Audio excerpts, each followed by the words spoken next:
So we're thrilled that we are able to spend a bit of time with you. And I want to highlight that I have a number of my caucus colleagues with me. You've already heard from the leader of His Majesty's Loyal Opposition.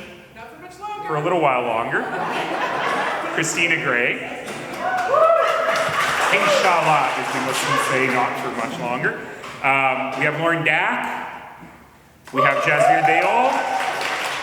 We have Rhiannon Hoyle. We have our deputy leader, Raki Pancholi.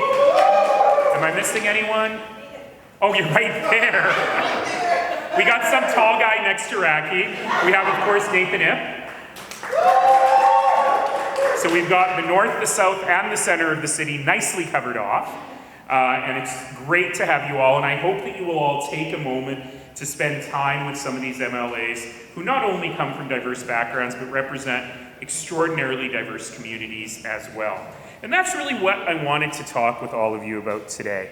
It's really a great opportunity to be here in Ellerslie. In fact, I'm sort of happy we ended up here because this neighborhood, this part of the city, embodies so much of who we are as Canadians. I live in Northeast Calgary in a neighborhood much like Edmonton Ellerslie.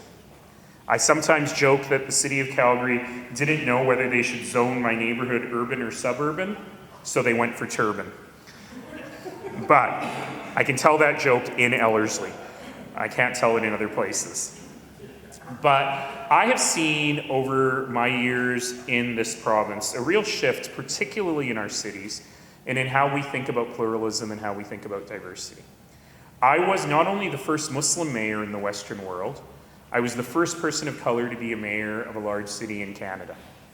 And of course now, of the 5 largest cities in Canada, 4 have mayors who are people of color. So in many ways, the world has changed. And in many ways, I always heave to what the Aga Khan once said, the late Aga Khan once said, when he called Canada the most successful example of pluralism in human history. It's something I'm deeply proud of, and it's something that I think we fight for every single day.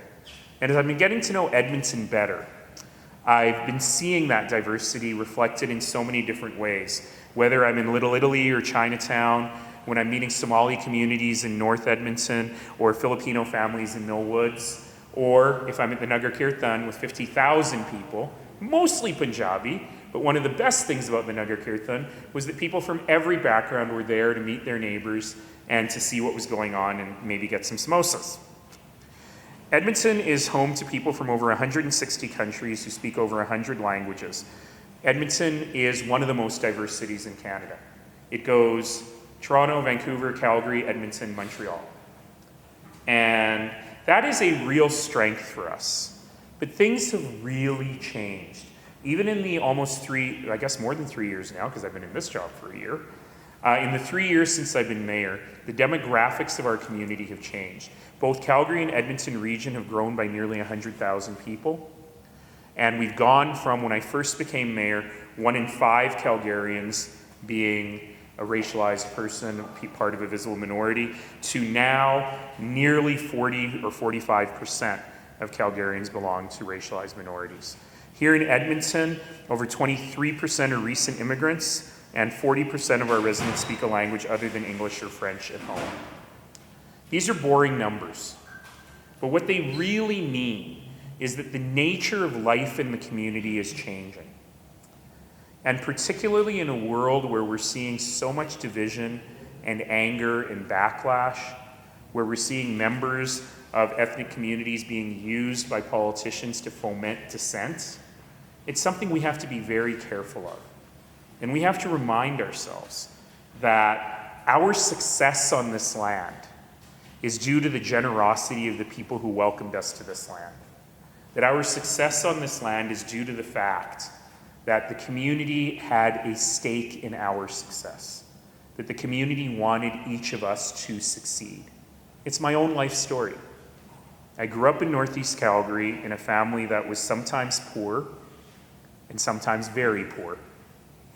But what we lacked in money, I never lacked in opportunity.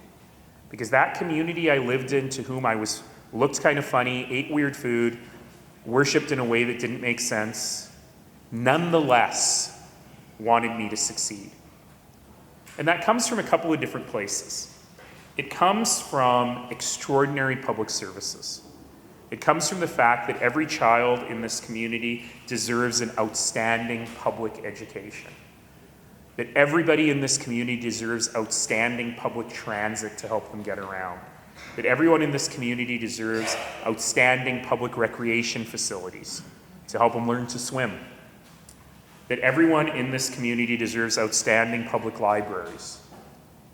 And the one thing that every single one of you knows to be true is that no matter how poor we are in this community, we know one thing to be true, and that is if, God forbid, somebody were to fall ill, we have access to an outstanding public health care system, and it will not put us into financial ruin. These are things worth fighting for. These are things worth fighting for everyone. But we also have to remember they are what make the richness of the cultural fabric in this place work so well. Which is one of the reasons I really wanted to spend time with all of you today. Because you have a critical role in this. In a world of misinformation and disinformation, in a world where people are shutting themselves off from communities that they don't understand or they don't know, where people are building their own echo chambers. The work you do is critical. You're the bridge to these communities. You're the people who bring them the news they need, the information they have to have. Most important, you operate from a place of great trust. You are the trusted voices who help newcomers understand how the systems work, who translate complex policy into practical impacts for people, and who ensure that everyone belongs and no one is left behind in our critical civic conversations. You tell our stories to us and to all Albertans about what really is happening in neighborhoods like this and how we work. You force accountability. You ensure that politicians like me and like my colleagues can't get away with lip service and simple statements, but you force us to ensure that we're building the quality of life for everybody, not just those who have the most connections or those who speak the loudest. And in a time where the mainstream media is under attack, you serve a role that the mainstream media doesn't serve as well as they used to, which is the role about understanding how the news really impacts people at the ground level. And research shows this, by the way. Jana here is a master's student who's helping us understand a lot of these things better. And I will tell you that research very clearly shows that communities that have good multicultural media have higher civic engagement, they have higher rates of integration and volunteerism, and they have better outcomes for newcomer communities. And that's the work that you do.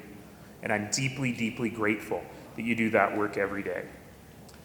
And I want you to understand that for Alberta's New Democrats, pluralism is not something we talk about. It's not we show up and we eat the samosa and we say 3 words in Punjabi or Cantonese, or that we pay lip service to multiculturalism. We are New Democrats because we believe in the inherent dignity of every human being. We are New Democrats because we believe that every single person lucky enough to share this land, whether their families have been here for thousands of years or they arrived last week from a refugee camp, that every single person lucky enough to live on this land deserves to be safe, deserves to thrive, deserves to be prosperous. That's the fundamental core of who we are. And for me, that is what matters. And we know that when you thrive, when media thrives, our democracy thrives. And when you are well-informed, and people are well-informed in their own languages and through trusted sources, we all benefit. The world has a crisis of trust right now. It's the strangest thing. People don't trust experts. They don't trust media. They don't trust business. They don't trust journalists. But they trust YouTube videos or WhatsApp clips that are forwarded. And it's our job to ensure that that kind of disinformation and misinformation does not become the norm. That we ensure that we're communicating to people in their own languages the truth, that we're communicating facts, that we're giving people the information they need in order to make the decisions they need. And so I want to tell you as New Democrats some things we're committed to. We're committed to ensuring that government information is accessible in multiple languages. We're committed to ensuring that when Christina or Raki or I stand in front of a bank of cameras, when we have news to give in the world, that we also ensure that ethnic media are included in our press releases, our statements, and invited to our media conferences. And I gotta tell you, in the year I've been in this job, I'm not sure we've done as good a job as we should have on ensuring that that's happening, but that's my commitment to you.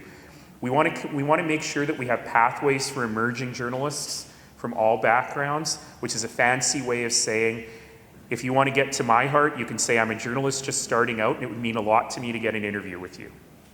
These are ways that we really want to make sure that we're helping you be successful. Because the challenges we face at a province face everybody. It doesn't matter where you're from or how you worship, you're worried about healthcare. You're worried about public education. You're worried about the cost of groceries. You're worried about auto insurance.